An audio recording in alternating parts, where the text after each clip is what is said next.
enjoyed most about the course so far?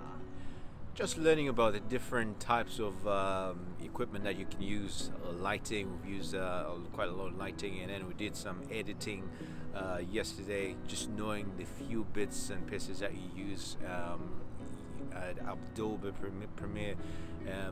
Editing, there's a lot that goes into editing, but just learning those basic things that go into editing and putting things together, learning about sequences, putting in making films, and knowing exactly what you want to bring out is something that has been exciting for me.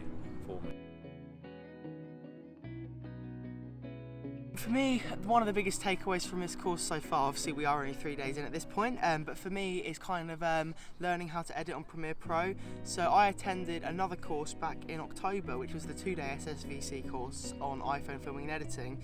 And one thing that I felt that I'd like to learn more about from that course was how to use Premiere Pro effectively and how to create a quality sequence with quality filming. And I feel like a 5-day course has really helped me to kind of bring all of my learning together, including last time, to create a better project and improve myself, which I can then bring into the workplace when I go back next week.